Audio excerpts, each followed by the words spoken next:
What's up, everyone? I'm Nathan Graham Davis, and I rebroke in as a Hollywood screenwriter.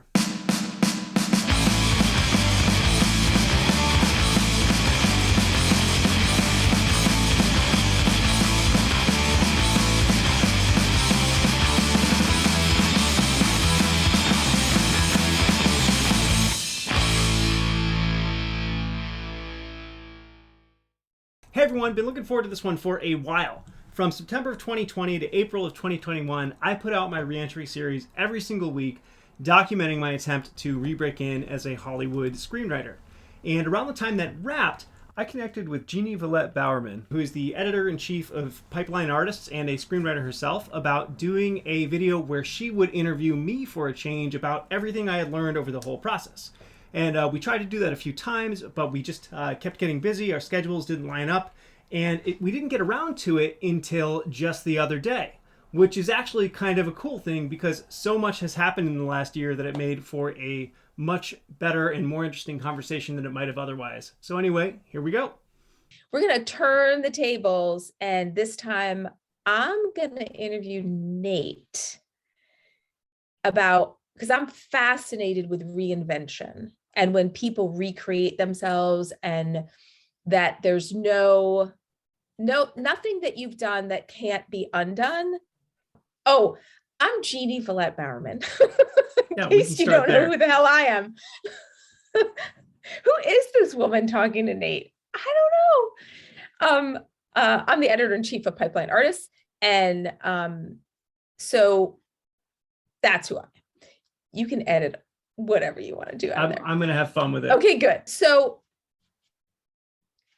what fascinated me about your story, Nate, is that you had achieved some level of success, which we could have a whole conversation about, which is what is success in screenwriting. I think many people have different definitions of that, right? So why don't we just start with that? And like, you had gotten what so many writers hope for, a manager. Sure. And can we talk about the value of letting go of a manager, like when you know they're not maybe the right one? Yeah. So first of all, so like the idea of like, what's the definition of success or breaking in, to me, those are almost two different things. Like success to me would be being able to make enough at writing to support my family consistently without being constantly worried about financial struggles, right? Like that would be successful to me. And I think breaking in to me has always been kind of like getting your foot in the door enough where you've got good representation and, you've got a lot of people that you've got dialogues with in the business and you're getting paid to write. And so that I've done twice, but still, not getting paid enough where this could be my full-time gig at all at this point. This seems to be on the way. We'll see, but still a ways out. Probably, I can't imagine that I would be leaving behind a day job in the next couple of years without not with a family. So anyway, the first time that I did that, it was back in like 2012 or so when I first landed a manager. And I worked with him for a couple of years. He's a really good manager. He's helped a lot of people be successful. And, he got me my first option. And then after that, there was like about a year and a half of just lots of going back and forth on ideas. We weren't really clicking on anything. I did write a spec. He didn't like it, didn't want to take it out. In retrospect, I actually kind of think he was right. It's like an okay script, but it wasn't ready. So, he was right about that, to be perfectly honest. I didn't feel that way at that time. But we weren't clicking on Can I pause you 1 second? Yeah, go for it. Can I pause you 1 second? That moment when you feel like you believed in something, you really wanted something, and then somebody's looking at your work and saying, I don't think so. If you could go back in time, sure. Is there anything you would maybe do differently in that moment? In that specific moment, I think, it would have been worth saying to myself, okay, I'm going to take a pause from this, but I'm definitely going to come back to it once I get a little bit of space. That probably would have been the right thing. I think it was that it took so long to finally decide on something to write. He wasn't super enthusiastic about that idea anyway, but it was kind of after 6 months of going back and forth or whatever and trying a few other gigs, that was where we landed. And so I went and wrote it. I still think the idea is really good. And after 4 or 5 drafts, didn't want to take it out. And so I was just like, that's frustrating. So went back to the drawing board, tried another, I tried to do something on spec with another producer. That fell apart. And I didn't feel like I was getting a lot of support or guidance at that point. So it was just kind of a combination of that. And also I had so many different things that had fallen apart in really weird ways. I was still pretty young, 27, 28, and too naive to know that that's really normal. And I was just like, you know what? I've got like a little kid. I've got another one on the way. I've got a good day job. I'm just going to like go write a graphic novel and a bunch of short stories and have fun with my writing and kind of let go of this stuff because it's absolutely maddening. So that's where I landed. And I didn't come back to it until last year, or I guess 2 years ago now. So how long was it that you were not writing? Like, I mean, I've always been writing, but screenplays. So I parted ways with my manager in 2000, right at the end of 2014. And then I did write one screenplay in the interim, probably in like 2017 or something. That was The Continuum, which just got the silver medal in Page because I'd never entered it in anything before. And I wrote that in the interim. I had like a few friends that sent it to their managers. Nobody would even read it because it was a time travel script and nobody wanted to touch time travel. And so I was like, no, I was totally right. Like, I don't want to be involved in this game. Like, nobody will even read this thing. I'm getting referrals from WGA writers. This is stupid. And so I just went back to doing what I was doing. But then in 2020, just everything with like the pandemic and the world going to hell really kind of put my priorities in line. And I realized that movies are very much my favorite medium, no matter what. And I just wanted to know that I had given my all to actually getting a movie made. And so I decided to get back at it with everything that I had. And that's what I've been doing ever since. Was there any kind of lack of confidence or concern or fear that, do I still remember how to write a screenplay? Yes, absolutely. Totally. So like, I actually said that in one of my first videos too. Because I mean, I hadn't written one in a while, and it was like, I'm going to do this thing publicly on YouTube and talk about it. And I don't even know if I can do it well anymore, So it was a little scary. And did you like go back and read your old stuff? Like, how did you get in that headspace to go back, like to dive back in? I did read The Continuum again. And I read, so what I started doing was I started listening to a lot of podcasts again, things like that, just kind of get into the space and learn maybe what had changed over the course of the last few years in the business. And then honestly, part of what, caused me to come up with the idea for reentry was like, okay, if I'm going to do this, how am I going to get back into it? And how am I going to get up to speed? I should probably connect with a bunch of my old friends who are, great and talented writers, and just see what's up. And as I started thinking about that, I knew that I didn't want to just go and ask people for referrals after I hadn't talked to them for 3 or 4 years. It just would have felt kind of gross. But I thought, well, if we're having conversations, like maybe I could actually record that and make a thing out of it. And it would be a really useful resource for people who want to learn about screenwriting because it would be a perspective that they hadn't necessarily seen before. And that's where it all came from. Yeah. Yeah. So like, what is different this time than last time in terms of your writing and your perspective on Hollywood? So I've come to realize that there is bullshit everywhere. There's no escaping bullshit in adult life. And so, if I'm going to put up with it, I might as well put up with it doing something that I love. And so I'm just kind of more open to that, I think, and kind of powering through it. I think I'm definitely a more resilient person than I was 10 years ago or whatever, which is when I first broke in. And, so that's all part of it. As far as my writing goes, I think writing in other mediums really helped make me a better writer. I think I'm better with character than I was then, absolutely, because just writing in prose and short stories and things like that, you're exploring that from a completely different perspective and really getting inside of your characters' heads, right? And even though I can't do that now, going back to screenwriting, I think my thought process is still kind of there, right? And so that might come out in subtext or in arcs in ways that it never did before. Like, and also too, like life experience, and you're a dad, no question. It's so different. That's why ageism in Hollywood drives me crazy, because when I was 20, I had nothing to write about. Like what was I going to write about? The frat party I went to last night? Like, I don't know. It's true.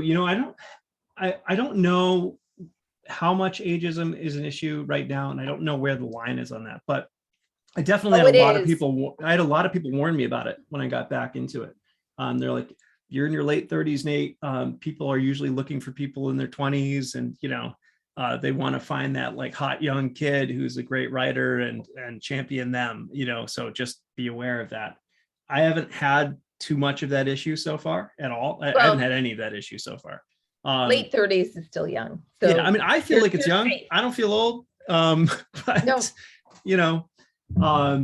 but I guess that if that's the perspective, that's the perspective. But whatever, I can't control my age. All I can control is what I'm putting down on paper, Yeah. And so like your growth as a human. And so I kind of want to talk about that too, because writing is such a obviously mental thing. It's the writer and their laptop and their head and whatever they can come up with. And you had talked before in some of your stuff about that a lot of people who are artists and creators sometimes have like depression issues or all of that. And I am a big fan of therapy. Not just because my daughter is a therapist, but that's cool, though.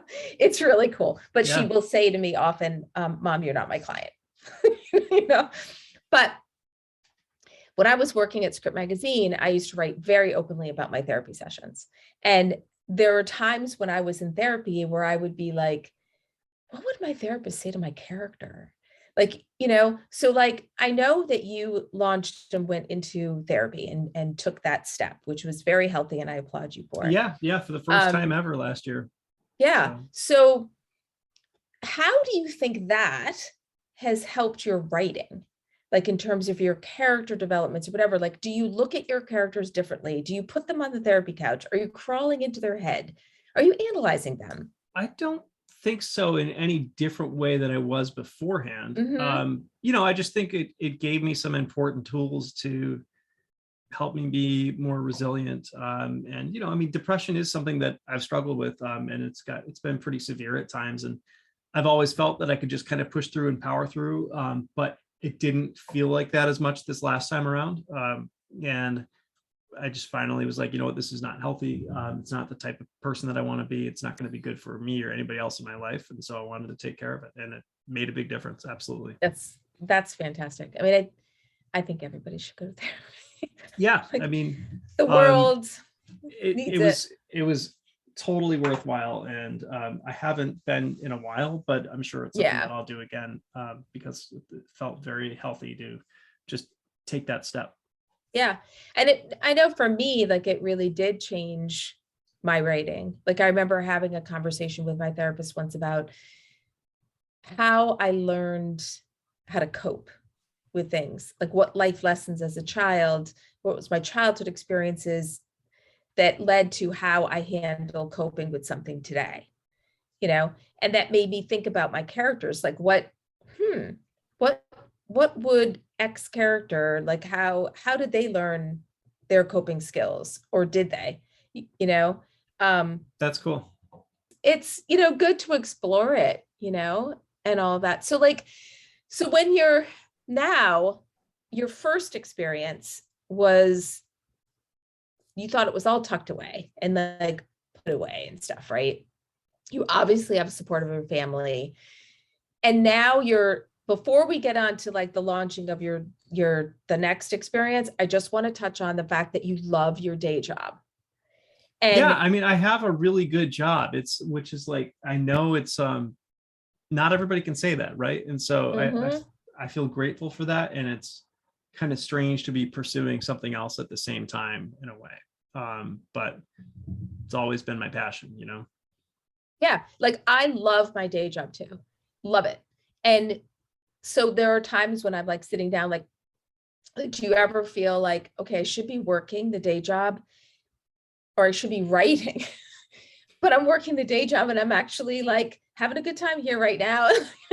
Yeah, like, I mean, is it a struggle? I relate to that, you know, definitely. Yeah. You know, it's I mean, I had one of those moments yesterday where I was just working on my day job and just like, I really do enjoy this. I was just kind of thinking through that at that time, and I felt very fortunate. And you know, an hour earlier, I had been working on my writing in the morning, and really enjoying that. And it's a fortunate place to be. And I took a new role this past summer, which has been fantastic, and it provides me a lot of flexibility that I didn't have before. And so, you know, if I need to take a call with somebody in LA, it's not a big deal to do that, even though we have weird time differences and things like that, you know, and all that's fine. And I can also easily work at other weird off times in order to get my day job work done, and all that's fine.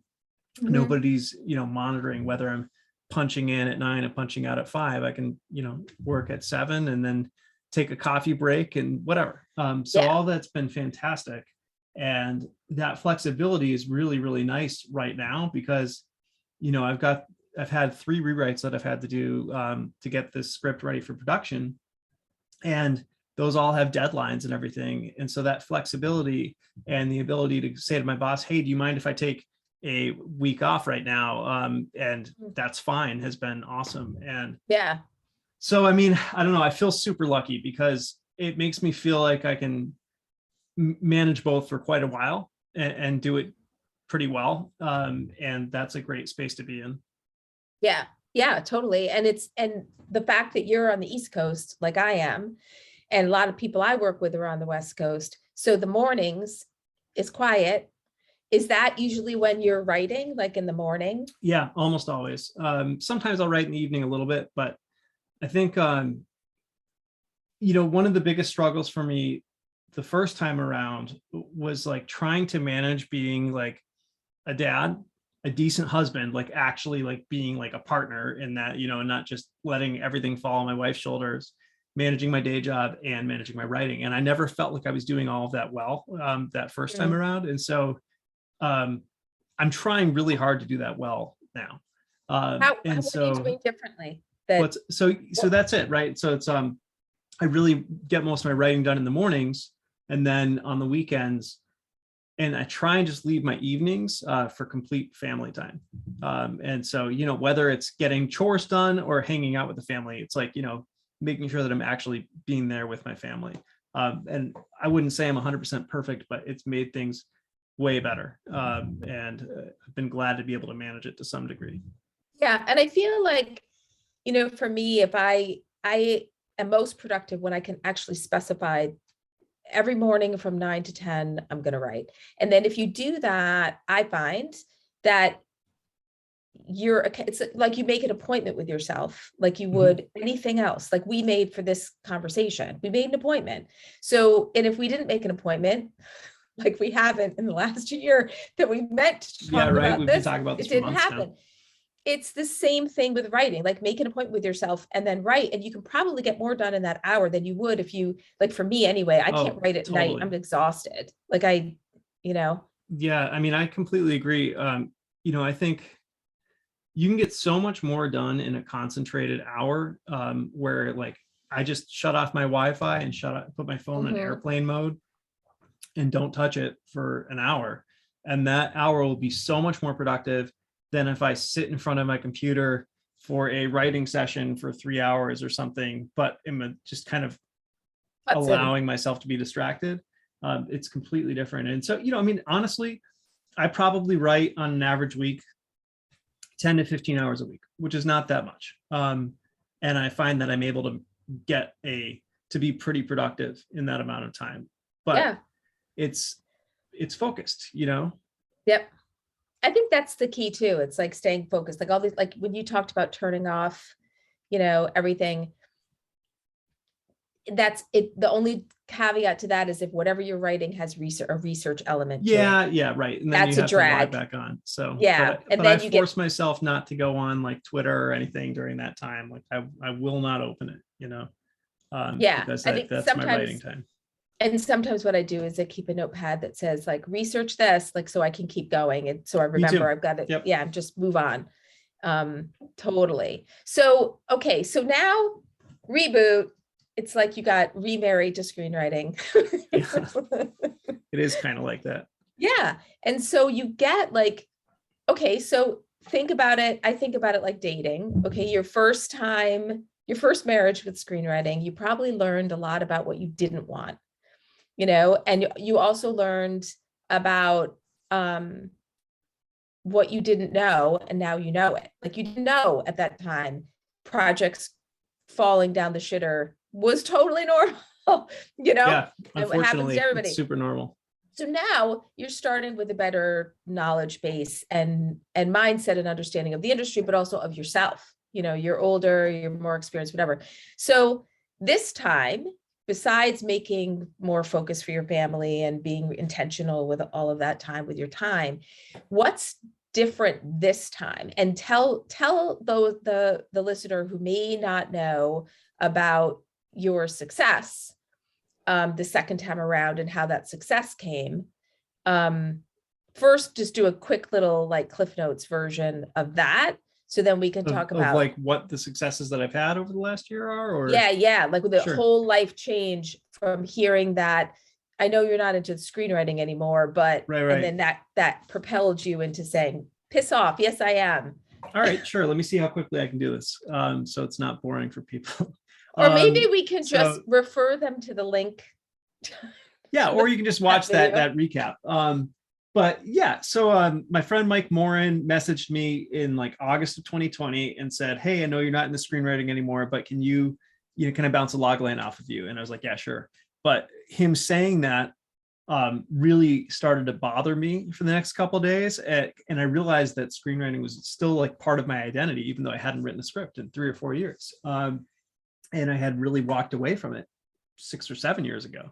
And so that's what got me thinking. And I decided, you know what, I am going to do this. I want to prove to myself that I can. I want to make movies.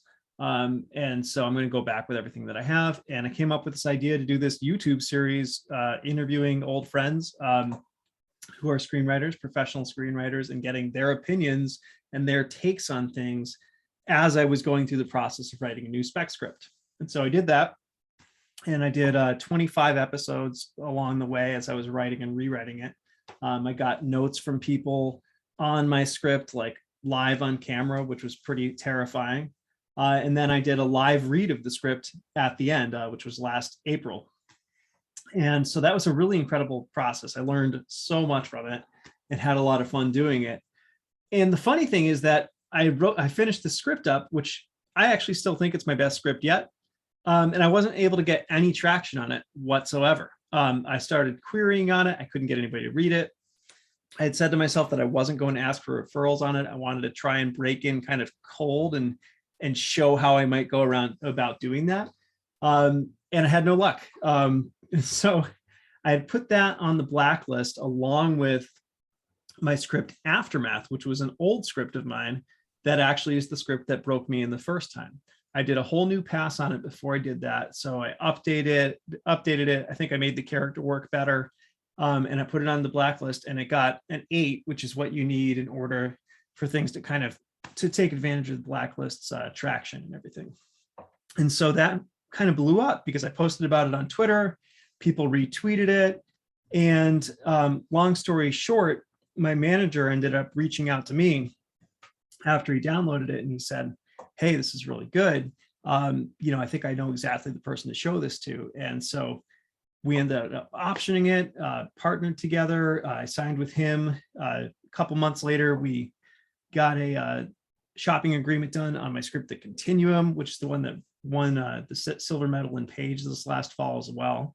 And it's just been like a really wild year. All sorts of stuff has been happening. And I think, one of the things that occurred to me as you're talking about what maybe realizations I've had this time around is like how much concept really is king. Like you hear people say that concept is king. And I think I already knew that to some degree, but not like I do now. I mean, when my script Aftermath got me repped twice and was optioned twice by two pretty big production companies, 7-8 years apart from each other or whatever it was. I mean, that tells you right there that there was something about that concept, right? Two very different places. And these were two very different drafts of the same script as well, actually. It was enough that it was able to get me traction both times. And then the Continuum also has a really marketable concept. And what got traction on that and got me linked up with producers was actually it had a quarterfinal in Nickel. And I just tweeted about that. I tweeted that I was really like psyched that I got a quarterfinalist placement in Nickel. And I took a screen capture of the log line from my website and put it as part of that tweet. That got retweeted a bunch, and two different producers reached out to me and said, hey, can I read it?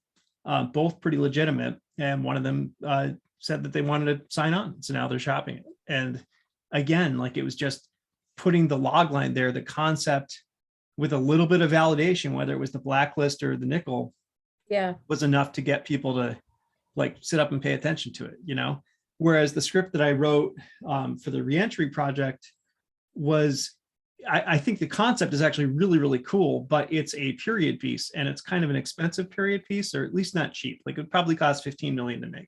And that's tough. It's a niche project, so there are just fewer buyers for it and it's harder to get people to pay attention. And what I realize now, because I asked my manager about this, because I was just curious. And the thing is, like, I think a lot of managers, when they want to sign a new client, they want to be able to introduce them to as many people as possible, as quickly as possible, right?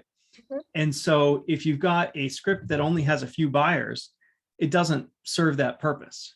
It's a really hard sell. And it's also, you're not going to be able to get that writer into very many rooms and help them launch their career. So you've just got a much longer path to getting them going. With Aftermath, even though it had been seen before and he didn't want to take it out to as many places, he was pretty confident that he could get it set up quickly. And so it made perfect sense to go with it.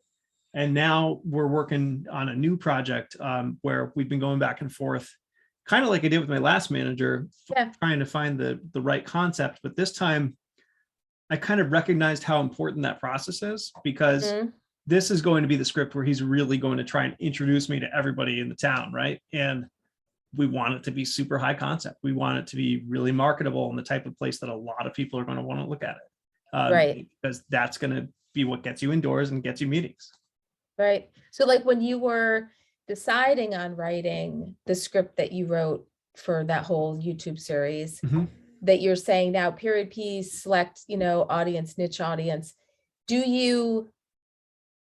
you think hard about the concept of that script before you decided that's and it's funny, I got some guidance on that too, from writers, and it was good guidance, but it kind of, I took it in the wrong direction.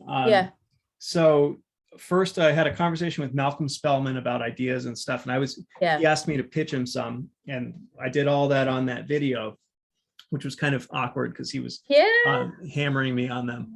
He's awesome though. He's great.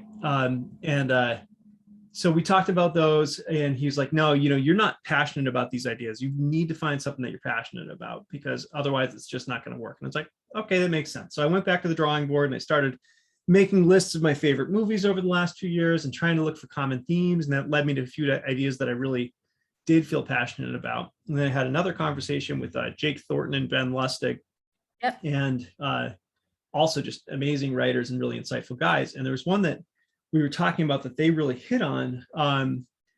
But in retrospect, they're really big, high concept guys, and they've had success with things that are period pieces, but they're less niche, right? They're more like they've got more of a 4-quadrant feel, or they're more fun. And like and so they really encouraged me to run with that, but I think that they were thinking of it from that perspective. And I Yeah. took it in a pretty dark perspective, like something that A24 would make, right? Yeah. And I love the script. I think it came out really good. But again, the audience and the number of buyers for it, it's just not that huge. And so to get that set up, the strategy is going to have to be like finding the right director to take it on and say, yes, I want to champion this project. And then probably finding an actor too, before we can even get, somebody to actually pay to develop it. Yeah. Yeah. But I also feel like no script is ever a waste of time, because there's always something you learn from it. And I'm really glad that I wrote it. I learned a ton from doing it. I think it's the best character work I've ever done. It's the best world building I've ever done. And I think it's a great sample for both of those things. Yeah. We were talking earlier about how like you're working on this novel set in the 1700s, and like I love the research part of doing a period piece. It's so fun. And I would love to write things like that in the future. So it's cool to have a sample that shows that I can do that. And you know what? Things are moving for me right now, not in the way that I expected them to, but like I have no regrets about that time spent at all. Yeah. And like I have a period script, and every time we're watching movies or something on TV and a period movie comes on, because a lot of people would, they use that as an excuse, like, oh, it's period piece, blah, blah, blah. And he'll just laugh and he goes, oh yeah, Hollywood never makes period pieces, Jeanne, as we're watching one, like, it's trickier though. It is. Got to get people to champion trickier. them, like it's very hard to just kind of send out a script like that and get people on board. It's a longer process. But I think that script can be the one that after you get a couple made, and then they're like in one of those general meetings, what else have you got, Nate? And then you bring that thing out, and you never know. Totally. Yeah. I mean, I'm not letting go of it. I'm not giving up on it. But I'm okay with it kind of being a little bit on the back burner right now while we're trying to build off of the success of a couple other things. So I want to talk a little bit about notes, because you said you were getting notes from these people live. Like when Malcolm said to you, pitch me some ideas. Like I can't imagine you just had some ideas sitting there prepared for that conversation. Well, I did, but not on purpose. And they were all like half baked, right? So like, I had been this whole series was very process oriented, because I wanted people to kind of follow what I was doing and be able to try out the same thing if they wanted to. And so for a week before we talked, I had been coming up with 10 movie ideas a day and really forcing myself to do that, which was hard. But I had like a notebook of all these things, but they were like not sharp log lines or anything. It's just kind of like X and X happens or whatever. And so, I bounced a couple off of him. And one of them, he was like, that's actually a pretty good idea, but you just don't seem passionate about it. And I don't think you should write it for that reason, And I think he was right about that. So it was just kind of like, I was trying to come up with commercial ideas that I thought could help me get my foot back in the door. But that's just one piece of the puzzle. Like it also has to be something that's really coming from you. Yeah.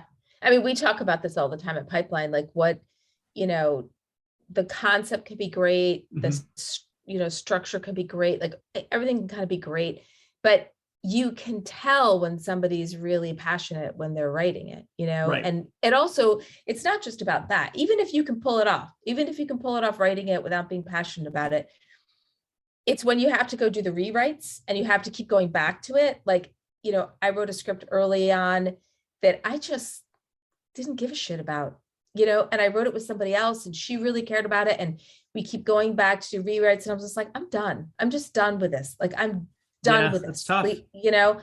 And that's where, to me, the problem is when you're not so passionate. It's not so much, it is also what it comes out on the page, but it's also, if you don't want to go back to keep writing it, then this isn't the one. Just leave it and start something else. True. And it's interesting because, and what I'm realizing now that is also kind of a newer realization to some degree. I've got one project, I probably shouldn't give specifics on it, but that is just the closest to production that I've ever been at this point. I mean, it's scheduling, Wow. So, I mean, there's a really reasonable chance that it's going to start shooting in the spring, which is amazing.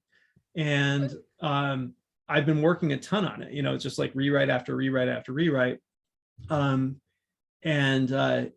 what I'm realizing is like, by the time I'm done on this, I'm going to have done more work on like the back end of it than I did before I got it in front of everybody, which is crazy to me because it, went through, I don't know, 6-7 drafts before. So, I mean, it's just like, if I didn't have something that I cared about with this script, it would be such like an awful task to have to like keep on going back to it over and over again, because it's already hard, but at least like I care about the story, and at least I'm really passionate about the material. Like that gives me something to hold on to while I'm working on it. I love rewriting. Do you really? Oh my God, I love it. I think it's for me, like starting something is hard, but like rewriting when I have something to mold, I just get so excited. It's like, it's the adding the layers, the details to those little moments that just all of a sudden when you figure a scene out, like when you get these notes, let's talk about notes, because you're getting notes live. So like, it's that, and you're on camera. Yeah, it's pretty funny like watching it, because you can see my face as I'm like, yeah, all right, that sucks, but all right, it's probably true. But also when you get a note that you just totally don't agree with, like when I get notes when I don't agree with, but I get them from somebody I respect. One of the things I do is I sit on it for a little bit, and then I'm like, you know what? I don't know what the fuck they're talking about, but I'm going to just try it and see. Like, that's the right attitude. Right? Yeah. So there was this one scene where the note I got was to add the sun to the scene. And I'm like, whatever. And then I added the sun to the scene. I was like, oh my God, this is great. And I remember another note I got from Doug Richardson saying to me, okay, you need to write the kidnap scene, but you need to do it in a way nobody's ever seen it done before, ever. Well, that's a tall order. I mean, there's a lot of ways you can kidnap somebody, That's a super vague note too. Right. But he's like, because it's just like, you got to do it differently, because if you're going to do it the same way, what's the point? Right. And I think it took me like maybe 3 weeks to figure it out. And then I wrote the scene, and I can guarantee you, there is no kidnap scene in the world that happened like this. Send it to him, and he's like, holy shit, you did it. He's like, I really wasn't thinking you were going to do. That's awesome. So it's like digesting, letting them simmer. But when you were doing that's a huge part of it. That is such a huge part. Just like the thinking, like I can't jump right into a rewrite and start writing from day one. Like I need to think through it. Yeah. And sometimes you get a note that seems simple. Change the race or the sex of this character. Right. Yeah. Well, I've had to do some of that on these passes, and it has a ripple effect. Yes. Through the whole script. Yep. And you don't even realize it. Like it creates a different tension, a different subtext in every scene.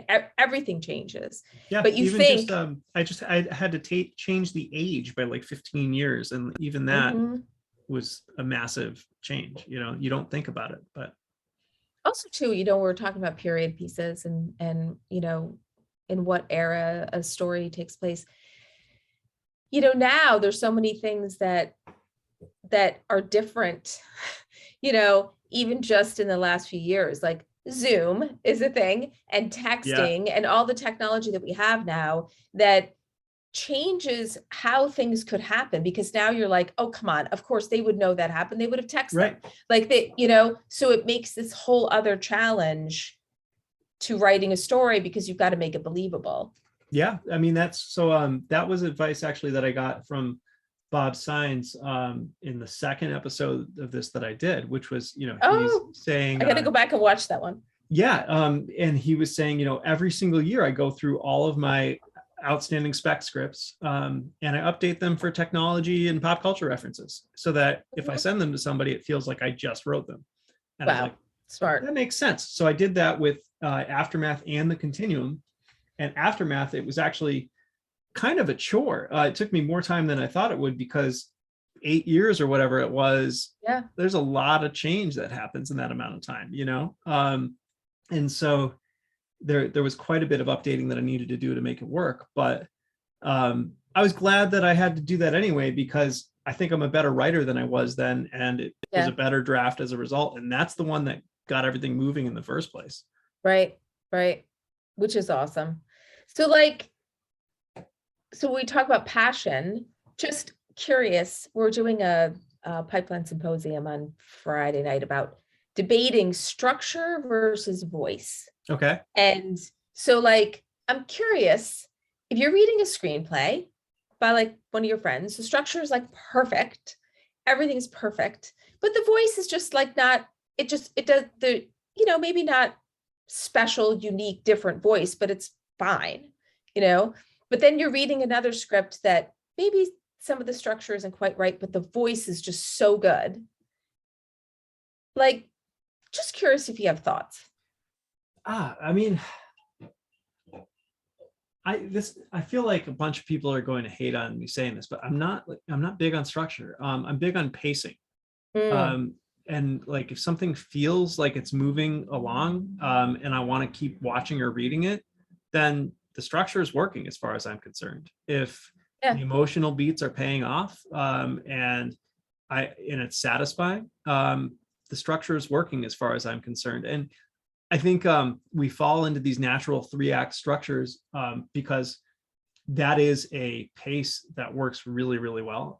It works really, really well when you have an inciting incident come within like the first 10% of the movie, and all of that. But there's, at the end of the day, I think there are lots of different ways to approach it.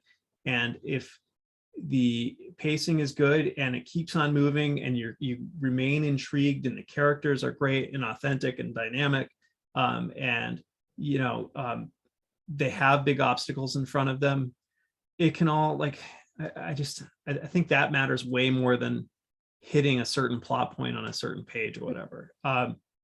And so for me, I would say pacing is part of my voice, like, you know, because people, that's one of the things that I tend to hear from people, in terms of the compliments that I get on my scripts, and it's not all compliments. But I think one of the compliments that I regularly get is that the pacing works really well. And that's whether it's my contained sci-fi thriller, The Continuum, that all takes place in one location, or whether it's my period piece script about two witches. You know, the pacing is something that I got compliments on, you know, both of those, as well as many other things I've done. And I mean, just for my own ego, I need to assume that that's part of my voice. So, like, I don't know. I think it's, I think pacing is part of voice, because it's all about how you tell the story, right? And that's part of it. Yeah. And just that if you pull the reader in, they're in. You know, no reader is going to say, oh, I'm on page 55 and such is supposed to happen here. You know, it's like if they're in the story and the conflict is there and you're evolving your characters and you're putting that more obstacles and obstacles in front of them, I'm still turning pages. Yeah. You know? Yeah. I mean, yeah. And like, so I think if you were to talk about it in terms of novels, nobody would argue with that, right? Because like, novels have, you know, the variance in structure in novels is massive. But at the end of the day, there are novels that get you to turn the pages and there are ones that don't. Yeah. So I think about that, you know, writing a script or writing a book, you're writing it for the reader first. You know, the script, if you're writing that screenplay, your pacing and your voice is something the reader will enjoy, and that gets them excited to go take it to the next step. You're not necessarily writing it for production. You're writing it to be enjoyed by the reader.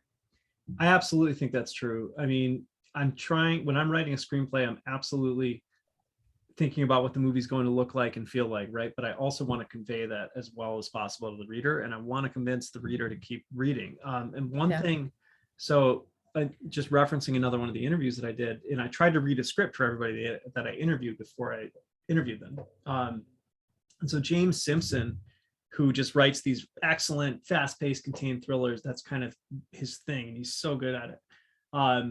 And he sent me one that was about ready to go out, And he had this unfilmable on like page 30 or something like that, that said just something to the effect of, you're not going to see the aliens yet. That happens on page 74. And I was like, oh man, I was going to stop reading at page 50 today and pick this up tomorrow, but I really want to know what the aliens are going to look like, right? Because he put that in there. And that's the most like direct way that you could ever possibly do that. But it's a good example of like how you can control the read in a way that's a little bit different than what the film would look like, right? But that serves the same purpose and convinces the reader to keep turning the page. And what a great thing to do if you're trying to sell a script, right? Because you don't want somebody to get interrupted. You want them to keep reading and turning the page until they're like, you know what, I got to have this, right? And so I just thought that was really brilliant. And he does that a lot in his scripts, where he's got just really interesting unfilmables that aren't just there for no reason. Like they serve a huge purpose. Yeah. And like, you certainly couldn't do that in a novel. No, but like, it's the same type of thing that an author is going for, right? They're trying to hook you. Oh man, I read something this morning in the novel that I'm reading where it was something along those lines. It's told in the first person, and the narrator was saying, you know, and this person was there for me that day, and they were also there for me when it got bad and worse and then horrific down the line, right? And then you're like, okay, well, I know where this book is going, right? And so it's the same type of thing. And they wrote it much better than I just said it. But like, you know, it occurred to me again, it's just like, it's a really great hook. It just keeps you turning the pages. And when you're talking about the writer, how they wrote this thing that really moved you, that's the thing I also love about reading novels, is sometimes you're just like, oh my God, the way they said that, the words they chose, the cadence of how they delivered that, you know, in screenwriting, you can do that, but it's very artful. You know, there's some screenwriters that I read and I'm like, oh my God, this is so beautiful, you know, but I also appreciate when I'm reading a script as opposed to reading a book, I appreciate when the screenwriter can take this description that I know they have to keep super short and succinct, but yet move me so much in just a few words. Yeah. You know, there's such a talent required in screenwriting that I think goes unappreciated by some people. You know, two different skill sets, novel and screenwriting, but one author can do both. No question. And you know, that's an interesting thing when you're talking about voice as well, too, right? Like, what is voice for a screenwriter? Is voice the way that the finished film feels like, as far as the writing aspect of that goes, or is voice, you know, what you're actually putting down on the page, or is it some combination of those two things? You know, I think everybody would have a different definition of that, but definitely, you know, what you put down on the page matters a lot. And I think it's worth putting so much effort into that, and like making every word count, because really you've just got less to work with in the screenplay. Yeah. Oh, 100%. It's every word is real estate, you know, it's crazy. So kind of want to just ask you now, knowing what you went through the first time, how are you going to how are you managing your expectations maybe differently this time? That's a good question. You know, I think I'm just more prepared for the fact that like it's a long game, right? And so right now it seems like something's actually going to get made, which is great. I'll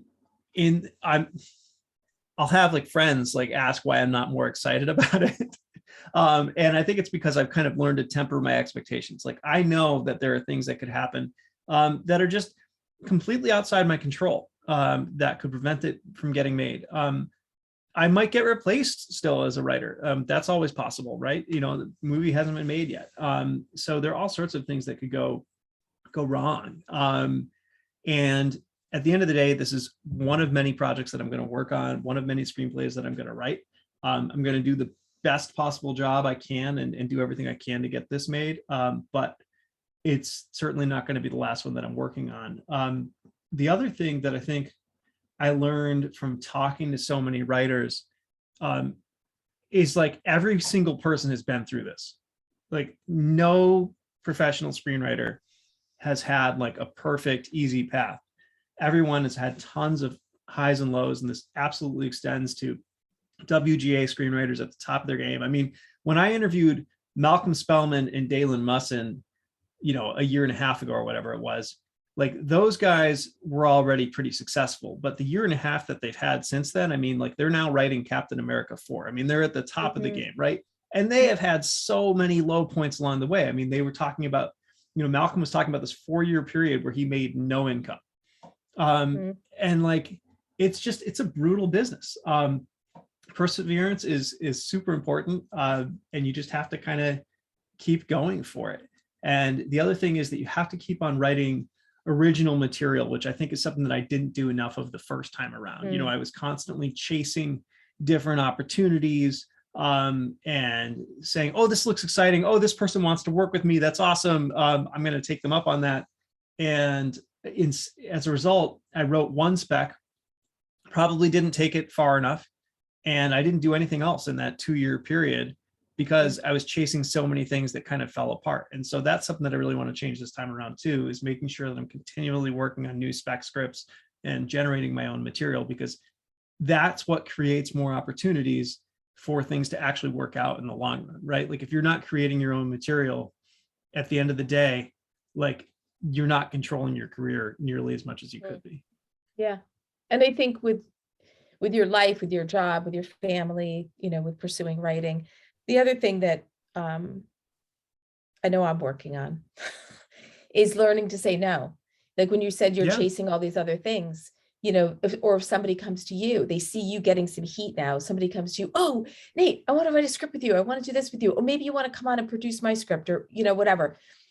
It's learning to set those boundaries. Like what I heard from you is that today you've read, you sat down and read a part of the novel, and you wrote, and you're now talking to me, and I'm sure in between there you did some of the day job, and as soon as we get done, you're going to go back to the day job, and then you're going to stop and you're going to have dinner with your family, so there's definitely intention with how you're scheduling your day. And there are things that are going to come up where people, tapping you on the shoulder for something where, you're going to have to make choices and make a decision. If I want this, I have to say no to this. Yeah. In May of last year, I actually, before everything else happened, I was offered a small assignment. And it would have been like real money. It'd have been like probably $3,000 to $5,000 up front and $25,000, upon financing. And I was pretty sure that this was somebody who could get the financing because they had made a bunch of other stuff. And so I really heavily considered it, because like it would have been an opportunity to write for money, which would have been really cool. Probably an opportunity to get a film made, low budget movie, kind of in the $1 million range, but a credit, which I didn't have as a writer, and still don't.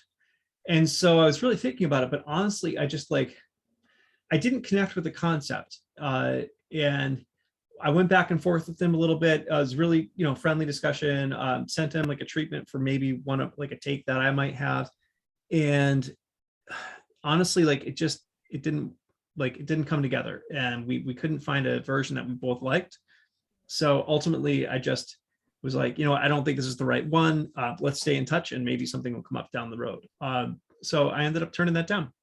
Yeah. And that was a tough decision to make. I don't regret it at all. I'm glad that I focused on the other things that I did, because I think that those were a better use of my time at that time. I'm also a big believer in when somebody, like I've turned down projects myself because I felt like I wasn't the right writer for it. And I knew I could do it, but I put the project over the writing credit, which I don't know if was a smart idea, but it felt like the right thing to do at the time. I mean, you're certainly not the only person to do that. Right. So. And I felt like, if I'm not super passionate about this, somebody else is going to do a better job at it. So why do I want to say yes to something that I don't think I could really deliver to the level that I think somebody else might be able to, because they're more passionate about it. And if you don't do it well, it hurts your brand with that person, Right. Which is and anybody else that's involved with the project. And I've sometimes said to a producer or whatever, saying, you know what, I really appreciate this opportunity. And after having dialogue and discussion and, you know, really diving into see and saying, you know what, I think I actually know a writer who would be better for it. Do you want their name? That's cool. Yeah. You know, because, and then they have warm and fuzzy feelings about you because you're showing them that you can put the project above your own ego and, you know, the project matters. And then that makes them want to work with you again later, you know? Yeah. And, you know, that's the key, is like trying to build relationships where people want to work with you again. And that's a big focus for me right now, is trying to just meet as many people as possible and do the best job that I can and be the best professional that I can, which is something that I'm kind of learning how to do as I go. Yeah, I mean, you want to be, when somebody has a project, you want to be on the list of people that they're thinking of. You know, that's how you get a career. Well, I think, and that's what I think is one of the genius things about what you did with that YouTube show, because what I watched of it and then watching you take notes and, you know, blah, blah, blah. If I were a manager, I would have stalked you and watched some of those episodes. And I thought, you know what, this dude, I want to work with this dude because he's cool. He asks smart questions. He listens, because so many people don't listen. And that's huge. Yeah. Listening. It's absolutely huge. Yeah. Yeah. I mean, it didn't work out that way. It would have been cool if that's how it worked, but ultimately it could have. But I do think that the YouTube thing weirdly played into everything working, because, you know, that was kind of what led to me having a pretty big Twitter following. And it was Twitter that really made like the blacklist thing blow up. I don't know that it would have had nearly as many downloads without that. It was like, you know, when it started getting retweeted a lot, like I noticed on the site, like I was getting tons of downloads. And, you know, that heat was kind of what got things going. And then everything just built out from there. So, you know, that's another thing that I've realized in the last year is I'd never, like, I always knew that you could network pretty well online, but I'd always kind of written off Twitter. I was never involved in that until late last year, and it's super powerful. Yeah, I will throw out a Twitter tip to people. I don't like to get all involved in the Twitter drama. And there's been a lot recently. Weirdo stuff. But I don't have time for that shit. You know, I don't have time for it in life. I certainly don't have time for it. I'm not looking for it on social media. I'm a practical person. I get my job done, right? So I have TweetDeck, where you can create these columns. So like you create Twitter lists. So you've got lists of like I've got lists for the script chat guests. I've got lists for my writers on Pipeline Artists. I've got lists for screenwriters and just people who are just fun and I like to follow, because there's so many people, there's so much noise. This way I have my little columns on my TweetDeck where I can just focus on what I want to see, and I can see it because Twitter's algorithm is, so if you're on your home thing on twitter.com, you're seeing the people you mostly engage with. Right. So there's a whole bunch of people you're missing.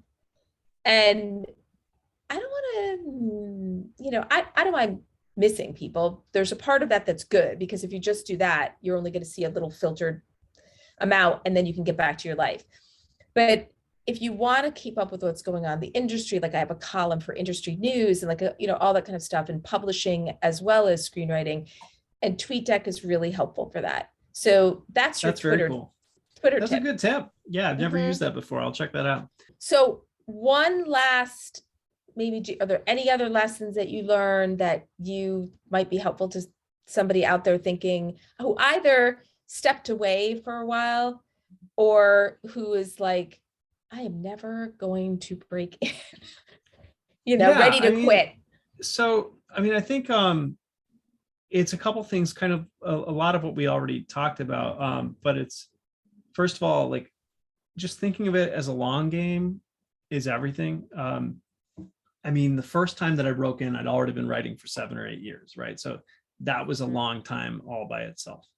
And I think there are a lot of people who think that it's just a thing of who you know. And it's not just that, it's also what you know, right? So like it's going to take you a long time to get good enough to break in.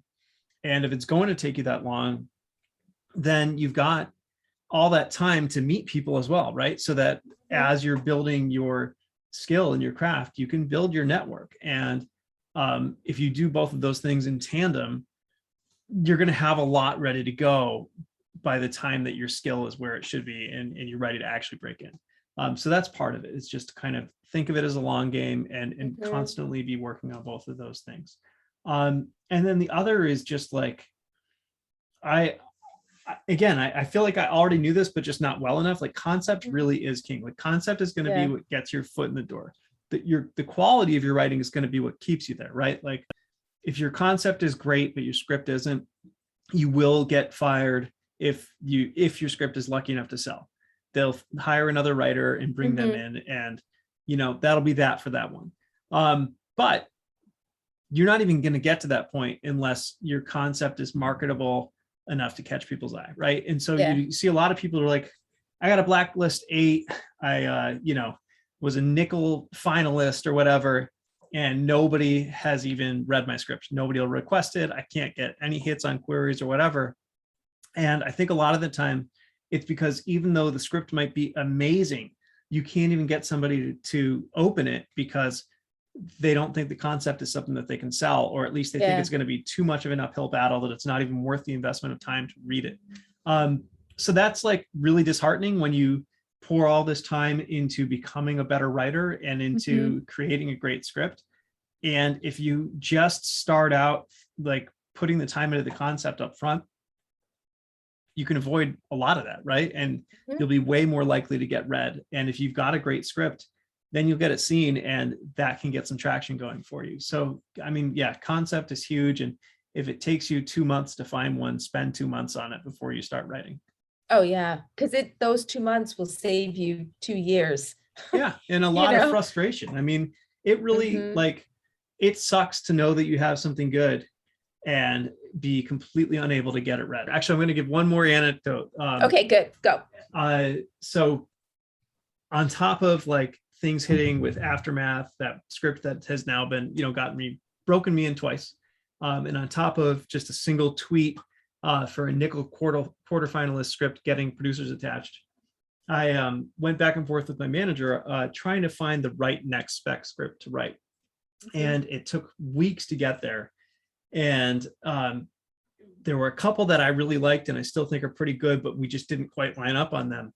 And so when I finally hit on the one that I'm writing now, I knew this was a home run, knew it. And I just didn't want him to say no. So I bounced it off a couple of writer friends first. And a couple of these guys are really, really big writers. And they were like, yeah, great, home run, absolutely. And then 2 days later, they called me up and they said, hey, we've got the ear of this A-list star. And,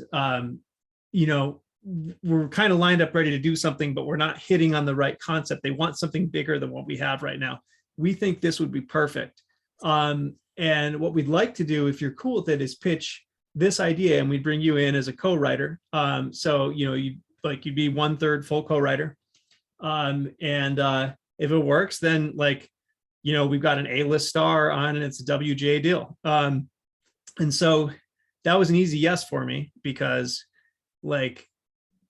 I figured, A-list star, opportunity to work with that, so much cool experience. And frankly, 1/3 of their quote is going to be more than my personal quote would be, WGA deal, all of that, right? So that didn't end up going. But the point of that is I put all of those weeks into finding a concept, right? And I would have started on several other ones if I had been able to. But I put the time in, I found this one. And it was so good that these guys were willing to take it and to an A-list star and see if we could make that happen. And so now it's back in my court. It didn't go, and I'm writing the script, and I'm excited to, do it my own way and put it out there when the timing's right. But that wouldn't have happened if I didn't put all that time into finding the concept in the first place. Yeah, and how flattering that they. Yeah, super cool. That they came to. That's awesome. Yeah, and they've been awesome. They're like, hey, anything that we can do to help you with this, we love this idea, just let us know. And so super cool. You know, and very grateful for that. And that's a kudos to my manager for just kind of pushing me to be like, you know what, I think you can let's keep going. I think we can find something better. And so now we're all on the same page and we're moving. Okay, so I have one more question. Go for it. I forgot. If you could go back in time and talk to your 18-year-old self and give him a piece of advice, what would it be? 18. Well, I wasn't even a screenwriter at 18. I think I started at 19. So if I'm going back, but it doesn't have to be writing. It can be life. Just anything. Oh, life advice.